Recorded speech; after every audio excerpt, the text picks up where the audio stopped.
রাস্তার কাজের জন্য পাথর এনে রেখেছি, আমি আমার বাচ্চার খেলার জন্য সেখান থেকে 2 থেকে 3টা পাথর নিয়েছি, এতে কি আমার গুনাহ হবে? তাছাড়া 1-2টা নয়, বরং এর চেয়ে বেশি পাথর সাধারণত অপচয় হয়, এদিক সেদিক পড়ে থাকে সাধারণত। প্রিয় দর্শক, রাস্তার যে পাথর, সে পাথরগুলোর মালিকানা যেহেতু আপনার না, সেগুলো আপনি আসলে নিতে পারেন না। আপনার বাচ্চার জন্য 1টি বা 2টি ছোট পাথর নিলেন, এতে হয়তো অনেক বড় কোনো ক্ষতি হবে না, সেটাও আসলে জায়েজ হবে না।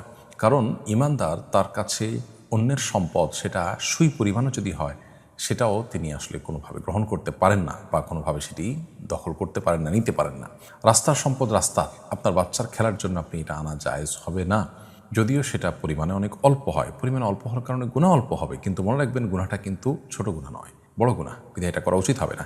এটা যদি কোনো কনস্ট্রাকশন কোম্পানি করে থাকে, তাহলে কোম্পানির দায়িত্বশীল পর্যায়ে কেউ বলল, তা কারো কাছ থেকে বলে নিলেন, সেটা ভিন্ন বিষয়। এখন আপনি যেটা বললেন যে অনেক পাথর তো অপচয় হয়, তো অপচয় হয় সেটা তো ভিন্ন বিষয়। অনেক ক্ষেত্রে দেখা যায় পড়ে যায়, সেটা তার ইচ্ছার বাইরে, কিন্তু আপনি ইচ্ছা কিন্তু নিয়ে আসছেন, দুটা কিন্তু দুই জিনিস। কারোর জিনিস তার অজান্তে পড়ে গেছে, সেটা তো এক জিনিস, এর মানে এই না যে আপনি তার পকেট থেকে নিতে পারেন। তার পকেট থেকে অনেক টাকাতে পড়েও যায়, সেই অজুহাতে কি আপনি তার পকেট থেকে নিতে পারেন? ঠিক একইভাবে তার পাথরের কিছু অংশ নষ্ট হতে পারে, এটা রাষ্ট্রের সম্পদ হতে পারে, কোনো কনস্ট্রাকশন কোম্পানির সম্পদ হতে পারে, তো এইভাবে আনা জায়েজ নয়। আমাদের বাচ্চাদেরকে বোঝাতে হবে, বাবা এটা তো আমাদের নয়, এটা আমরা নিতে পারি না, সব কিছু মনে চাইলে আমাদের নিতে হবে, এটা কোনো কথা নয়। বিধায় বাচ্চাদেরকে সহনশীলতা শেখানো এবং প্রয়োজনে বিকল্প কোনো পথ থেকে সেটির ব্যবস্থা করা আমাদের কর্তব্য। ইমাম মেহরাবে আসার আগেই মুয়াজ্জিন একামত দিলে একামত হবে কিনা? উত্তর হ্যাঁ, একামত হবে, কোনো অসুবিধা নেই। কোরআনের আয়াতে কলম দিয়ে মার্ক করা যাবে কিনা? একান্ত প্রয়োজন না হলে এটা অ্যাভয়েড করা উচিত। কোরআনের আদব বা কোরআনের প্রতি যে শিষ্টাচার, তার সাথে এটি যায় না। এবং কোরআনের আয়াতের মধ্যে অন্য কিছু লেখালেখি করলে কোরআন এবং গায়রে কোরআনের মধ্যে সংমিশ্রণের আশঙ্কা থাকে, এই জায়গা থেকে ওলামায়ে নিরুৎসাহিত করেন। একান্ত প্রয়োজন হলে শুধু জাস্ট মার্ক করে রাখলেন, সেটি করতে পারেন, যতটুকু করলে কোরআনের শান এবং মর্যাদার পরিপন্থী না হয় এবং দৃষ্টিকটু না হয় এবং কোরআন এবং গায়রে কোরআন মিশে যাওয়ার আশঙ্কা না থাকে, ততটুকু হলে আপনি সেখানে কোনো পাশে কোনো নোট লেখা কিংবা দাগ দিয়ে রাখা, এটা জায়েজ আছে।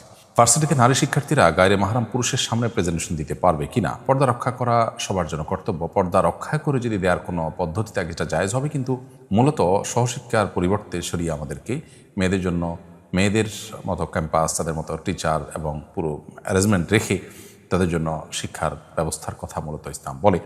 সো সেই জিনিসটা আমাদের করা উচিত। যদি কোনো কারণে এরকম করতে হয়, তাহলে সেক্ষেত্রে শরিয়াই পর্দা মেনটেন করে এটি করা যেতে পারে, কিন্তু এটি ফিতনা থেকে মুক্ত হওয়া খুবই কঠিন। আর ফিতনামুক্ত না হলে সেটি আসলে শরিয়া দৃষ্টিকোণ থেকে পুরোপুরি জায়েজ বা বিধেয়, এই কথা বলা খুবই কঠিন। রাস্তার পাশে অনেক ভিক্ষুক কোরআন তেলাওয়াত করে আর মানুষ তাকে ভিক্ষা দেয়, এটা কি সঠিক?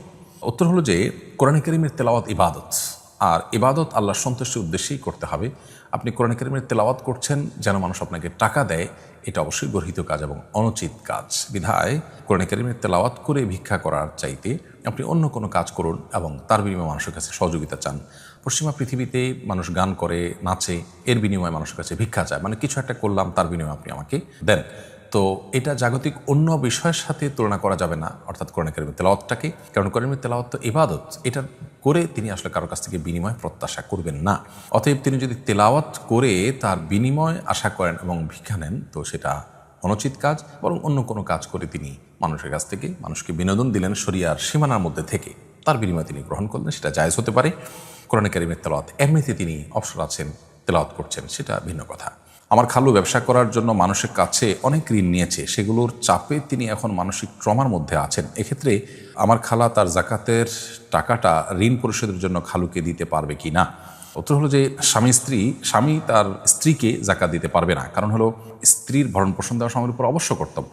অতএব স্ত্রী তো দরিদ্র হতে পারে না যদি স্বামী সচ্ছল হয়, কারণ স্বামীর উপর তো কর্তব্যই স্ত্রীর ভরণ পোষণ দিয়ে তাকে সুস্থ স্বাভাবিকভাবে জীবনযাপন করতে ব্যবস্থা করা।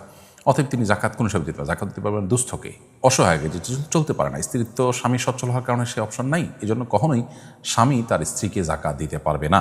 তবে স্ত্রী তার স্বামীকে জাকাত দিতে পারবে কিনা, এটা নিয়ে বিতর্ক রয়েছে। ইমাম আবু হানিফা রাহিমাহুল্লাহর মতে এটি জায়েজ নয়, আর ইমাম শাফি, ইমাম আহমদ বিন হাম্বল, ইমাম মুহাম্মদ রাহিমাহুল্লাহ সহ জমহুর উলামার মতে এটি জায়েজ আছে। অর্থাৎ স্ত্রী স্বামীকে জাকাত দিতে পারেন, কারণ স্ত্রীর প্রতি স্বামীর ব্যয়ভার বহন করা কর্তব্য না, বিধায় তিনি তাকে দিতেই পারেন। এক লোক আমাদের বাজারে প্রতিদিন একটি হাতি নিয়ে টাকা উঠায়, টাকা না দিলে হাতি দিয়ে ক্ষতি করে। হাতিকে আমরা টাকা দেব কেন? আর এভাবে মানুষের কাছ থেকে টাকা তোলা জায়েজ কিনা? না, অবশ্যই এইভাবে টাকা তোলা জায়েজ হতে পারে না, কারণ এটা এক প্রকার চাঁদাবাজি এবং মানুষকে জিম্মি করে টাকা নেওয়ার শামিল। বিধায় এ ধরনের কাজ থেকে তার বিরত থাকা উচিত এবং আল্লাহকে ভয় করা উচিত। আর আপনাদের জন্য টাকা দেওয়া জায়েজ নয়। হ্যাঁ, ক্ষতি থেকে রক্ষার জন্য কেউ টাকা দিলে সেটি তো ভিন্ন বিষয়, সেটি আপনার দিলে আপনার গুনাহ হবে না। আর কেউ স্বেচ্ছায় যদি দেন খুশি হয়ে, এটা তার ব্যাপার, সেটাও গুনাহ হওয়ার কোনো কারণ নেই।